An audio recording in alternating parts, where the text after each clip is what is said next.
Hola amigos de YouTube, soy Mr. Creepypasta 2000. Este va a ser mi primer creepypasta, espero y les gusten, comenten para ver canales. Gusto, así que sáquense la maruchan porque comenzamos. Smiledog. El día que conocí a Mary, un día de verano de 2007, realmente terminé hablando con una puerta. Bueno, más que hablar con una puerta, escuché los sollozos y las plegarias que venían del otro lado de esa puerta. Hablé con Terence, el esposo de Mary, durante 15 largos años. Mary aceptó verme porque a mi edad era imposible que trabajara para algún periódico y en realidad, yo no parecía otra cosa que un estudiante obsesionado con algunos temas, ocupado en su carrera y, si todo salía de acuerdo al plan, esperanzado en escribir algunas piezas de ficción, en algún momento. Y eso era todo lo que yo era. Obtuve la dirección de su casa y acordé visitarlos en un fin de semana en el que yo estaría en Chicago visitando a una tía. Terence me recibió, Mary se había encerrado en su habitación. Acampamos junto a la puerta durante media hora. Terence intentó calmarla, convencerla de que saliera, pero fue inútil. Me entretuve tomando notas desde el banquillo en el que el marido me instaló. No quise dar la entrevista por perdida y traté de escuchar la discusión, captar algún dato. No logré entender mucho de lo que Mary dijo, estaba histérica y no paraba de repetir algunas cosas sobre sus pesadillas. Tras varios intentos, Terence tiró la toalla y se disculpó conmigo. Abandoné la casa un tanto desanimado, pero logré convencerme de que aquello no era para tanto. Después de todo, esto era un pasatiempo y nada más. Además, si Mary nunca lograba salir de su cuarto, tenía que haber alguien más. Mary era la administradora de un pequeño foro electrónico de anuncios, un BBS, con base en Chicago, en 1992, cuando tropezó con Smile.jpg y su vida cambió para siempre. Tenía apenas 5 meses de casada cuando pasó a formar parte de los 400 usuarios que, se estima, abrieron el hipervínculo. Ella, sin embargo, es la única que ha hablado abiertamente sobre la experiencia. El resto han permanecido en el anonimato o quizá han muerto. Fue en 2005, cuando apenas cursaba la preparatoria, que Smile.jpg atrajo mi atención por mi creciente interés en los fenómenos surgidos en Internet. Mary solía ser la víctima que se citaba para darle credibilidad a un fenómeno que también llegó a denominarse como Smile.gov.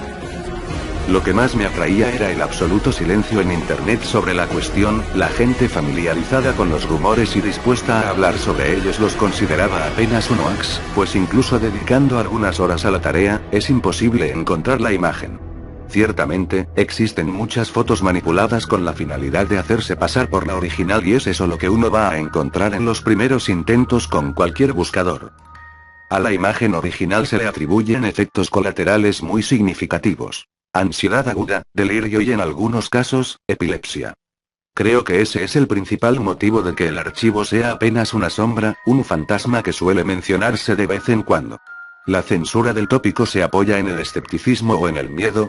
Ni Smile.jpg, ni Smile.doc son mencionados en Wikipedia, aunque virales más escandalosos como Goaxe, Ello.jpg, o 2Girls1Cut, cuentan con su propia entrada. Asimismo, cualquier intento de subir una contribución referente a Smile.jpg es sistemáticamente eliminada por cualquiera de los múltiples administradores de la enciclopedia en línea. Al parecer, ya se hablaba de Smile.jpg en los remotos tiempos de Usenet, e incluso existe una historia muy persistente sobre un hacker que en 2002, inundó los foros de sátira y humor de Something Awful con la imagen, volviendo epilépticos a casi la mitad de su público. Se cuenta también, que para finales de la década de los 90, una cadena circuló vía email con el asunto. Sonríe, Dios te ama. Sin importar los altos márgenes de exposición que estos eventos supondrían, pocas personas admiten haber tenido contacto con el archivo y hasta ahora, ninguna página o vínculo convincente ha sido descubierto. Aquellos que claman haber visto Smile.jpg suelen alardear agregando que en el momento en que lo vieron estaban muy ocupados como para guardar una copia en su disco duro. De cualquier modo, las descripciones de las presumibles víctimas suelen tener algunos puntos de coincidencia. Un perro, cuando se especifica su raza, un husky siberiano, iluminado por el flash de la cámara en una habitación en penumbras. El único detalle que se distingue en la imagen es una mano que surge desde la penumbra y usualmente, no parece hacer nada más que posar, hacia el margen izquierdo. Por supuesto, el enfoque de la imagen es el perro, o la criatura similar a un perro, como también suelen llamarlo. El animal muestra una par de filas de enormes, blancos y afilados dientes, con un gesto que casi parece humano. Se suele agregar que la imagen se ha quedado dentro de la cabeza del espectador y que conforme se repite, vuelve en momentos de distracción durante el día, esta va envolviendo la mente, hasta el punto en el que la imposibilidad de pensar en otra cosa se confunde con la sensación de no poder mirar hacia otra parte y la imagen comienza a despertar impresiones en los otros sentidos. Estos, por llamarlos así, episodios, parecen estar relacionados con los diagnósticos de epilepsia y también con la aparición de pesadillas, nítidas y paulatinamente más inquietantes. Después de que la condición empeora, el testigo suele terminar medicado y esto, al menos en algunos casos, suele mitigar el proceso. Supongo que el tratamiento que Mary tomaba, no fue parte de esos casos. Después de regresar de Chicago, me dediqué a enviar mensajes de solicitud a varios grupos de noticias, foros, sitios y listas de correo, esperando encontrar el nombre de algún supuesto testigo de Smile.jpg que sintiese la necesidad de dar su testimonio. Pasó demasiado tiempo sin ninguna respuesta y en algún momento, mi curiosidad comenzó a apagarse. Me encontraba camino a exámenes finales. Mary me envió un mail, a principios de marzo de 2008. Para jml@.com. De enerma@.net. Asunto: la entrevista del año pasado. Todavía tengo mucha vergüenza por el modo como te traté cuando me visitaste. Espero comprendas que no tuviste nada que ver con esto, fue por mis problemas y creo que hubiera podido ser más amable y espero que me perdones. Tenía mucho miedo. Me siento acosada. He vivido así durante 15 años. El perro viene a mí en mis sueños, cada noche. Sé que parece mentira, pero es cierto. Hay algo, un color, algo que hace que las pesadillas que tengo no se parezcan a ningún sueño que hubiera tenido antes y ya no recuerdo tanto los sueños que tuve antes. En mis sueños, nunca me muevo. Nunca hablo. Simplemente estoy mirando la escena de esa foto horrible, veo la mano, veo el perro y el perro habla. He pensado qué hacer durante mucho tiempo y he tenido mucho tiempo para pensarlo. Me imagino que se lo hubiera podido enseñar a algún compañero, a algún extraño, incluso a Terence aunque la idea no me gustara. Cada noche durante 15 años, Smile.dog ha venido a mis sueños y me ha exigido que difunda la palabra y entonces, si el perro cumple con su palabra, me dejará en paz.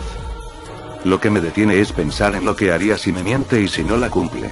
Y si todo se pone peor después de que lo obedezca, entonces ¿qué? Así que nunca le he hecho caso. Durante 15 años mantuve el disquete escondido entre mis cosas. Todas las noches viene y me exige que difunda su palabra. Pero yo he aguantado. Muchos de mis amigos del foro, los que vieron el archivo, dejaron de postear y luego se mataron. Otros simplemente desaparecieron y no supe más de ellos. Son los que más me preocupan. ¿Qué decidieron? ¿Le hicieron caso? Perdóname, pero cuando hablaste con mi esposo y acordaron una cita yo sentía que al fin me iba a volver loca. Había decidido darte el disquete. Ya no me importaba si el perro estaba mintiendo o no, quería que todo terminara, como fuera. Tú eres un extraño, alguien de quien no tengo idea de su vida y con la que no me siento obligada a nada. Por eso pensé que sería más fácil, dártelo para tu investigación y que no me importara que fuera a pasar contigo.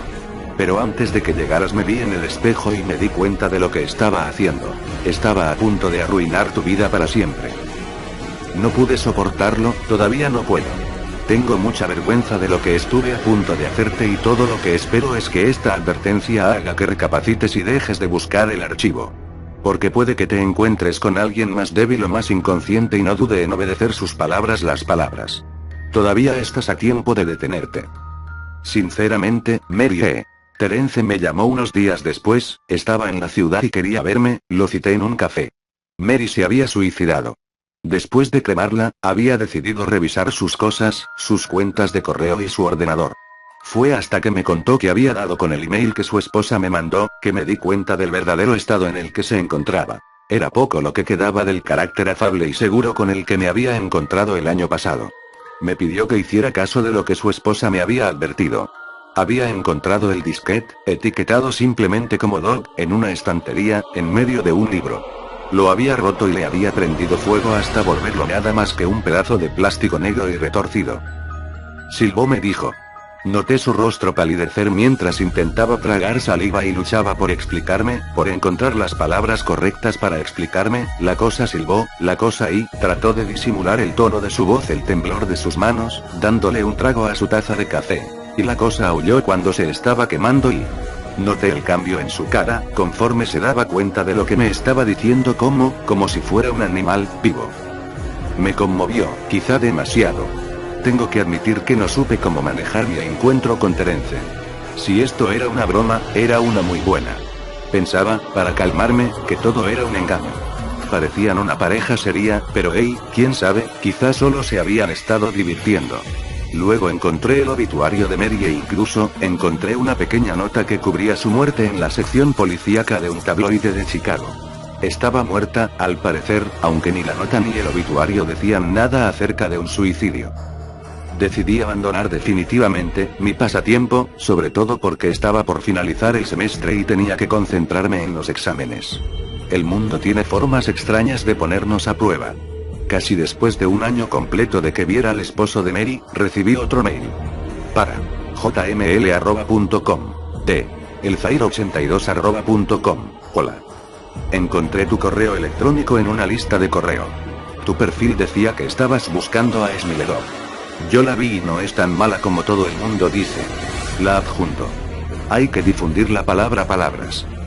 El fin del mensaje todavía me da escalofríos. Mi cliente de email mostraba un archivo adjunto. Su nombre, como era de esperarse, era smile.jpg. Consideré si bajarlo o no. Era muy probable que fuese falso, todo lo que había pasado no volvía más probable otro resultado. Además, aún no estaba completamente convencido de los dichosos poderes de un simple fichero. El caso de Mary me había sacudido, claro, pero no era una paciente psiquiátrica de cualquier forma. Además, ¿cómo es que una simple imagen podría hacer lo que se supone que ésta hace? ¿Qué clase de criatura es capaz de romper la mente de un ser humano usando como único medio sus ojos? Por otro lado, no todo podía ser una mentira, algo tenía que existir del otro lado de la leyenda. Si descargaba la imagen, si la miraba, si al final de todo resultaba que Mary se encontraba en lo correcto, si Smile.dog venía a mí en mis sueños a exigirme que difundiera su palabra palabras, ¿qué haría entonces? Viviría como lo hizo Mary, luchando con todas mis fuerzas durante el resto de mi vida, para no rendirme ante las órdenes de la criatura, hasta finalmente sucumbir a mi propia muerte o mi propia locura. ¿Y si elegía el otro camino, a quién le cargaría algo como esto? En mi intención original, que era escribir un artículo corto sobre Smile.jpg, había pensado que podía anexar la imagen como evidencia, pero en esos momentos no esperaba que cualquiera que leyera el artículo, cualquier interesado, terminara afectado. Asumiendo que el archivo adjunto en el mail fuera genuino, sería lo suficientemente malicioso como para salvarme a mí mismo de esta forma. Varios días después recibí otro mensaje en mi correo electrónico, en el mail decía Smilegov y tenía adjuntada Esbioto. Esto se volvía más siniestro, ¿quién diablos era ese? ¿Porque me había enviado una imagen peor que la anterior? Me asusté tanto que nunca más tuve el valor de archivar los mensajes de esos remitentes extraños. Recordaba decirles que en estos días voy a subir N sin fin de creepypasta. Hasta el próximo vídeo, espero sus comentarios.